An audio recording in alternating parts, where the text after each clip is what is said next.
impact every other area of your life eventually. Yeah. So if you're not disciplined, work on it. And the more you work on it, the more disciplined you'll become.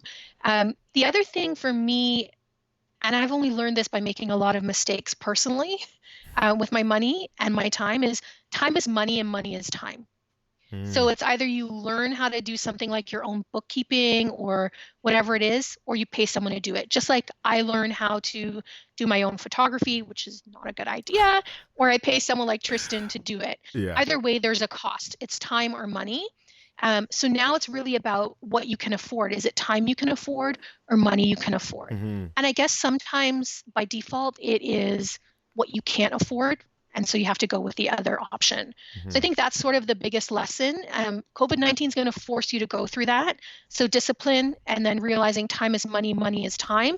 And then overall, pretty much what we've been talking about here is basic banking skills and bookkeeping. Mm. So Let's talk a uh, little bit about bookkeeping. Could you sure, share? go for it. Yeah, no, because Yeah, I think for me, I'm terrible at bookkeeping, but I'm no, honestly, I'm terrible. But one thing I can say is that I understand bookkeeping and I yeah, respect the skill that somebody would have to do bookkeeping, and that's why I spend more money on for people to do it for me, or for yeah. people that are organized to help me with it, because it takes a certain level of organization and approach and mindset to do that. So I would love to hear your thoughts on bookkeeping and why that's important. Some people I know for a fact, some creatives are like, bookkeeping, what's that? Why do I need bookkeeping? So Yeah. So bookkeeping and banking go hand in hand. Bookkeeping really shows you you can do reports. You need it for taxes. I mean, that's the biggest reason. But it can really show you where your money's going, where your money's coming from, and why stats and, sort of cash flow fluctuations and understanding that process might not be super important to you. It is important to people like banks and lenders and people, investors who want to invest in your company. But it also helps your financial advisor um, who you're developing that relationship with give you the right advice. If they mhm. don't see that in and out, which means bookkeeping is the process of tracking that, they can't give you a whole lot of sound advice. The other thing is your accountant can't file your taxes for you. So I said your accountant can't file your taxes for you, and most people are like, well, I can do them myself. Yeah, you can. And so Tristan said, how long I've been working in this industry for, Yeah. like over 16 years. And to date, I will not, and I've done a lot of the stuff, but I will not take on the responsibility of filing a corporate tax return or a small business return for anybody. I'll get everything ready, but I rely on an accountant that I work closely with to do that, because there are so many little things that fluctuate with the government in terms of levels, percentages you can write off, things that you can get back, tax sort of brackets. The accountant, he loves to learn that stuff. Exactly. Me, I know it, but I don't stay as current with it. Yeah. Bookkeeping skills are pretty much the same year over year. And so the accountant will charge you a lot more if you go to him with your shoebox of receipts Yes. versus if you go to a bookkeeper or if you do that bookkeeping yourself. Yeah. To help you do bookkeeping, depending on your business, it can be something as a simple Excel spreadsheet where you're tracking all your income, so all the money in and all the money out. It could be a financial management software. So I'll pause here. I have two that I typically recommend. Doesn't necessarily mean that you have to use them or that they're the best for you. Hmm. But the two that I recommend and the two that I use most often with my clients are QuickBooks Hmm. or Wave Accounting. The Wave difference between accounting, great. Great, and it's free, to a certain point, but it's it is for the amazing. most part, yeah. Yeah, it's amazing. Sorry, go ahead. Go ahead. So Wave Accounting is a free base platform. There are services that you can add on or as you grow that can cost Yeah. you. QuickBooks is something you pay for. That's the biggest difference.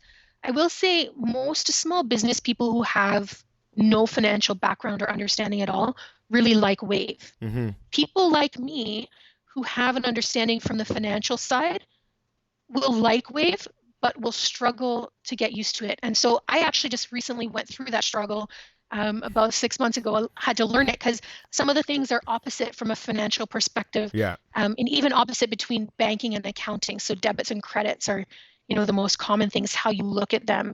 But Wave is very user friendly, Yes. and I find a lot of clients who have no financial background will go for Wave over QuickBooks. QuickBooks has a lot of integrations, a lot of things come with Yes. it. It's a one-time fee. They also have some subscription fees. So, it really depends. I'd encourage you to kind of look them both up. But if anything, start with Wave and you can migrate over if you feel that you need QuickBooks. Um, And one of the things Go ahead. I'll say is that both are great products. Both are very robust.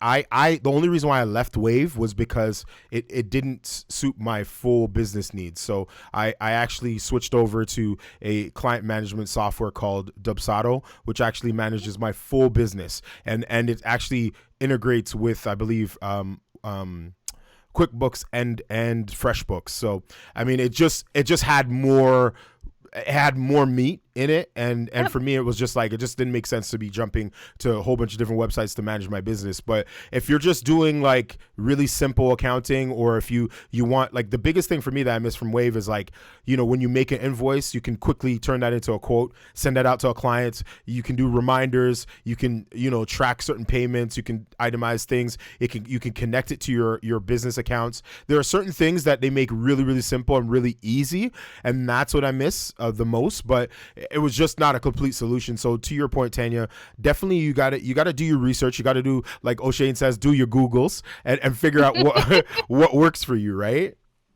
Yeah, you definitely do. I think you mentioned FreshBooks. FreshBooks is very similar to Wave Accounting. Mhm. And if I'm not mistaken, I believe it is owned by Intuit, which is the owner of QuickBooks. Okay. So you'll find some similarities. So each financial management software or platform, if it's web-based, will have pros and cons.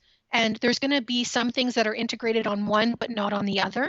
And they're constantly evolving too, just like banking. Hmm. So the biggest thing that I can say is either get a bookkeeper or learn basic bookkeeping and do it Hmm. and be on top of it all the time. So if you let bookkeeping pile up, even for me, sometimes I do it and I'm like, oh, that's not important. I can, catch up. I can do this monthly. Yep. But it's a pain in the backside when you do that because Yeah. you sit down and you're like, oh, You're trying to but remember where this receipt was from. Was this a gas receipt because I was checking my grandma, or was this a gas receipt because I was meet up with a client, or is this a dinner thing because I was taking my wife out on a date, or is this like a client meeting? You don't remember, and you're not going to make yep, notes in your calendar for everything. Like, it's just better to have somebody do it for you as best as possible. And I'll be honest with you, full transparency, I probably lost thousands of dollars worth of tax credits because I just wasn't as organized as I should have been. And I'm learning yeah, each year, I'm getting better and better and better. But sometimes it's just better to spend a grand or spend a 2 grand or whatever it is. If you're making $100,000, if you're spending $1,000 or $5,000 or $6,000 for somebody to make sure that your taxes and your receipts are in order for the year, that's a business expense. That actually is it something that's is. deductible, and can work in your advantage as well. So yeah. Yeah. So I think accounting is a big thing. I definitely always believe accounting is really where it should lie in terms of tax preparation. Hmm. And so, yeah, bookkeeping and accounting. But then in terms of skills, I think really basic banking skills. So, understanding the products that are available to you, some of them we talked about today, Yep. but like, how do I get money in my account? So you have money sitting in a PayPal, but you need to pay someone for, I don't know, a camera, and Yeah. you can't go to Henry's. I mean, maybe you can, but I don't believe you can go to Henry's and walk in the store and say, hey, yeah, I want this camera. It's $5,000 Yep. and I want to pay for my PayPal. Yep. Maybe you can do it online, but if you're going inside the store to get a product or you need a guy to fix your car, Yep. some people aren't there yet, Yep. right? So how do you get that money over? Knowing how to do that, tracking. Hmm. And then the thing that goes hand in hand with bookkeeping and banking is reconciling. So this is what I put in my financial management software. This is what my bank statement says. Is my bank missing something? So banks very rarely make errors, but they may. So I made a deposit for $1,000, but the bank put it in as 10. If you Mm. don't do reconciling, you might not notice that until a check bounces because you've written a check for $950 and it didn't go through. Yeah. So that sort of kind of goes hand in hand. And I think that that's probably the thing that most people need to learn from a Mhm. creative perspective. Yeah, absolutely. And the biggest thing, the biggest learn for me is that, you know, if you are going to be a creative professional, it doesn't mean that you have to do every single thing, but you need to have knowledge on those topics and be able to trust people who are professionals, right? And just like you want your clients to trust you, right? And to give you leeway to be able to create something for them, a great marketing ad campaign, a spec ad, whatever, you have to now trust the other types of professionals that help you to do your business well. So no, this is great. Let me see if there's any questions. For those of you that do have any questions, please feel free to ask away. We are here to support you, to answer any questions